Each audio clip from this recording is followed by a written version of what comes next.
So hey everybody. So yeah, yesterday was kind of a adventure day.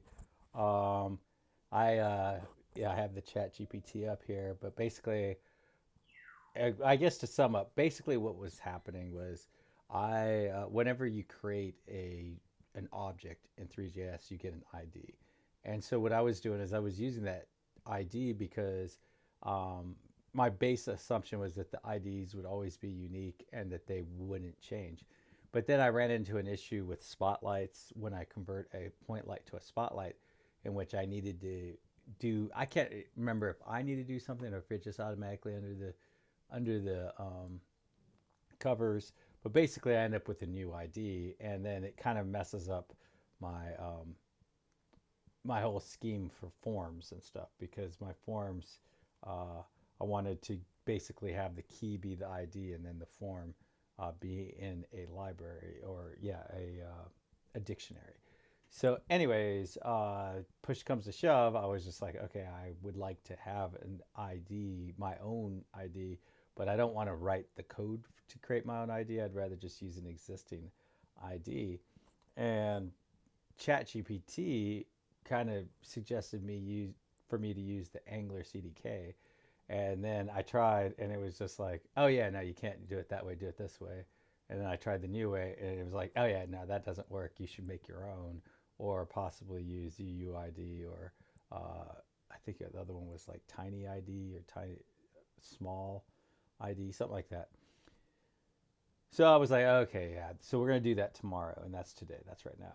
But I don't like the one thing I don't really like about UUID, and I understand that like this isn't a criticism of them or anything, but what they're doing is they're creating you a unique ID for like long-term persistent use. So it's a fairly complex long ID, and I actually just want a small sequence. So I was like, so I went back to ChatGPT and sort of did some more probing. And then I was just curious, like, why? Why did you even think? Because I've been thinking about that too. Like, why? Why was it? Why did it think that I would that the Angular CDK would have some sort of utility that does this? And basically, I asked it a few questions, and it basically told me eventually that yeah, that's internal.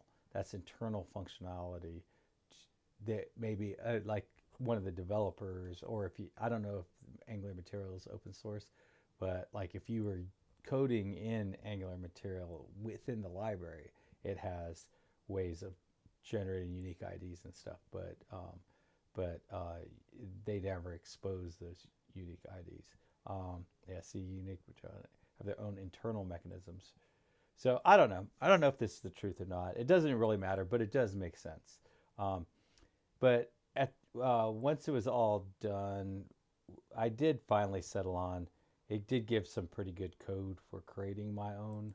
Let me see, my own ID, and I did ask, like, hey, like if I, um, let's see. So it offered up this like generate ID, which is pretty straightforward, right? Like it's just like custom sequence generator, basically keep adding and return the value. And that would be fine, except for I don't know exactly what I'm going to do with this application. And I can see certain, like, let's say it was a game and like you change levels, and let's say there was a million things in memory, and now I'm going to wipe them all out and add new ones.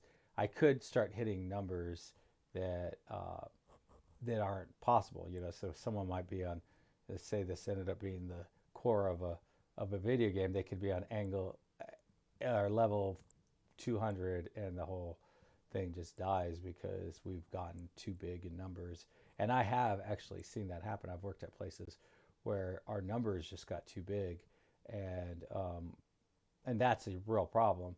Um, so I didn't want that. I wanted the ability to recycle IDs. So if I add million things in and then I remove a million things, I want to be able to say, okay, and free up these IDs so that I can reuse them. So it offered me this code here. It's recycle sequence service. which gives you a generate and then gives you a recycle um, thing, and then you could say uh, like create ID1, generate ID2, and then recycle ID1, and then generate, and it gives you basically makes one available again. Because I just need them to be unique, and I only need the ID to be sort of like, I don't need it to be some 16-digit thing that I won't be able to tell for simple variances. That I'll have to sit there and look and compare the two. Um, so that's what it offered. I think this could looks good. It looks like I should create my own service and use that. Um, I would rather just use some third party library, but I mean, I don't know. I'll use this. I think that makes sense. So I'll want to create a new service that is basically keeps track of my recycle sequence service. There's no reason not to use that altogether. But yeah, I did want to just talk about, hey, so ChatGPT is very, very useful. I definitely like it a lot. I think it's a very positive thing, but it is definitely not a replacement. Just like when I first started coding, um, that a lot of people used assembler code, and then they started coming out with like these more English like um, systems, and they were like, oh, you won't need coders anymore because people can read words and it'll be easier for people to read words. But like every kind of improvement that comes around doesn't basically ends up pushing basically ends up making the people who want stuff want more. um, recently watched this state of Georgia meeting about artificial intelligence, and they were talking to about the person who made Guardians of the Galaxy, and basically the whole idea was, hey, with all these cameras and the way we have this artificial intelligence that can put these scenes together for you and all that, like we can give you your 4 camera rig or maybe a 6 camera rig, uh, and we can definitely come in cheaper and build it out faster, so that Guardians of the Galaxy 3 could be delivered uh, faster and cheaper than Guardians of the Galaxy 2. But then apparently, I think the guy's name is James Gunn, said, yeah, but I actually have been thinking about a 32 rig camera system, and um, and I want like a bigger world that I'm building and stuff like that. And it was like, oh my God, this is going to cost you more and take longer. And he's like, yeah, that's cool as long as I can get what I want.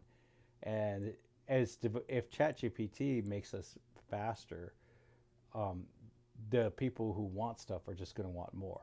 It never ends. The thirst for new, better stuff just gets bigger and bigger. So, anyways, that is like just my personal opinion on that, and I think that over my 40-ish year career, it has played out over and over and over again. Um, I remember when I first started, like junior developers coming into a job that I think we were going to build an application that was like 400 things. There's like 400 pages on it. They weren't pages, they were like application frames, I guess you would call them.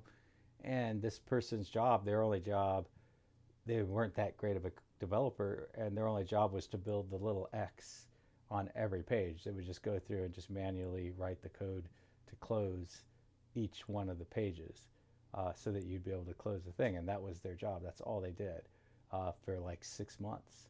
Um, and now you don't, when's the last time anyone coded? I mean, my browser just comes with the little X to kill the whole application, right? Like that job just doesn't even exist anymore. Or I remember like at one point when I knew somebody who like literally their only job in life was on the browser to make these hovers work.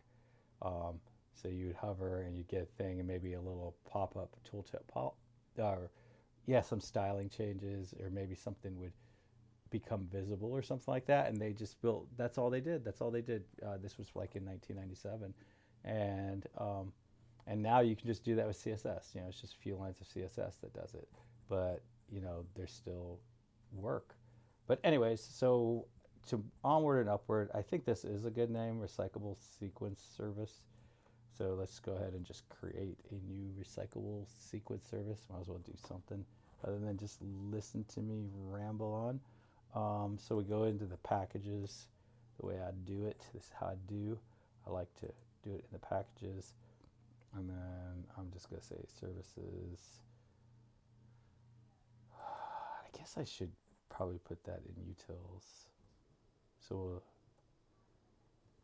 and then slash control V. So that's going to be the name of it, and then I'm just going to name it R service, the name of the script that I'm going to run, and then I'm going to do this npm run R service. So basically, this is just going to execute this line of code, but it's going to ensure that it runs it in the context of this application, because I literally have hundreds of, or probably, I probably have over 100 Angular applications installed, and I want it to install in this context. So I don't want to have to.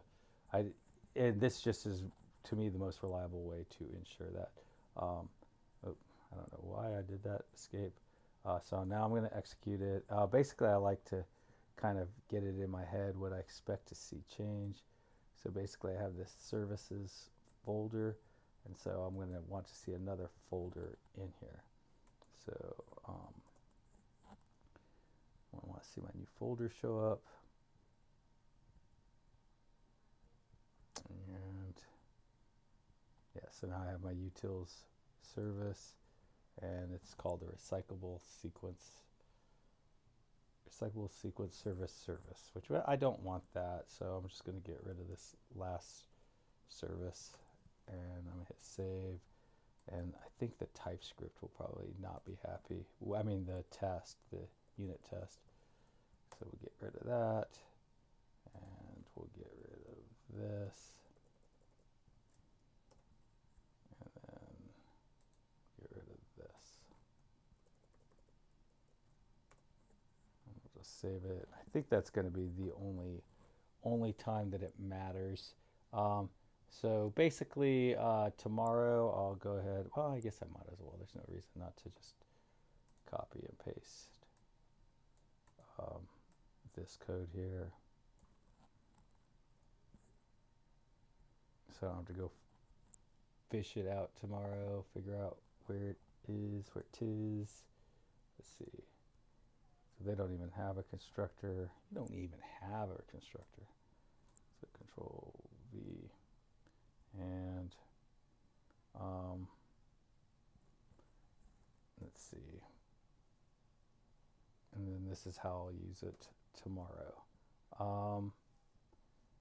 Probably won't be that hard to figure that out if I don't find this. I never know. Who knows? I could ask ChatGPT 100 things before this time tomorrow.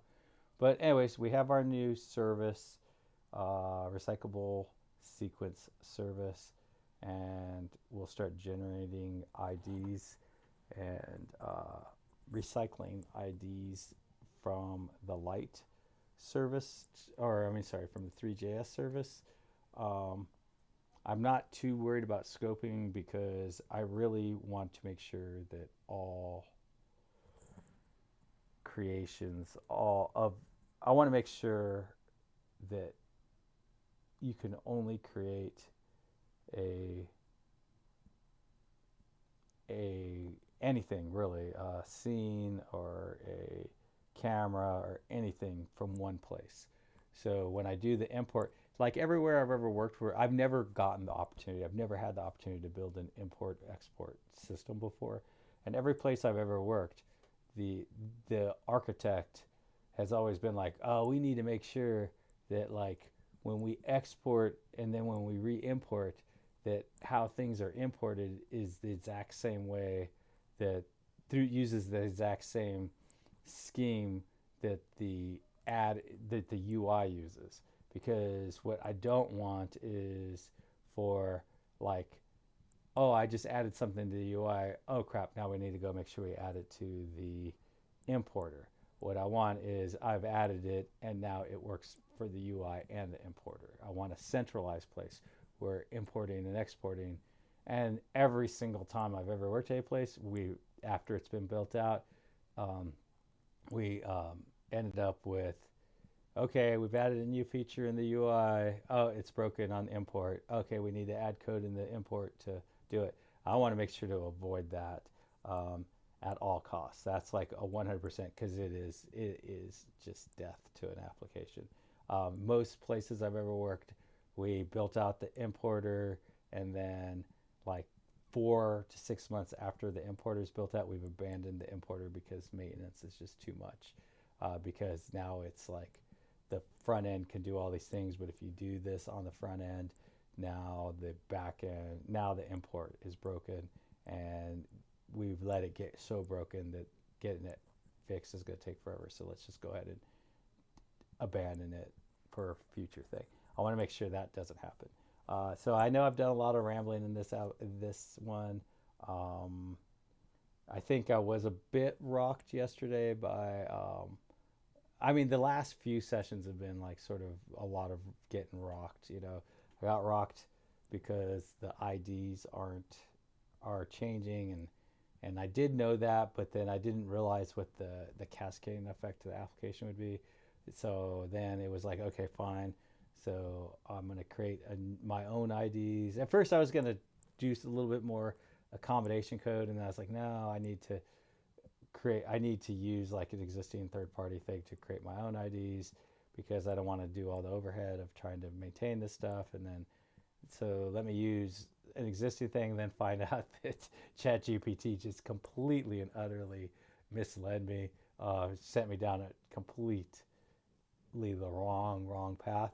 And so then that was kind of weird, because I mean, ChatGPT kind of leaves me out, kind of wrongs me every once in a while, but like that, just to be completely flat out wrong like that is like extraordinarily rare for ChatGPT, but it did.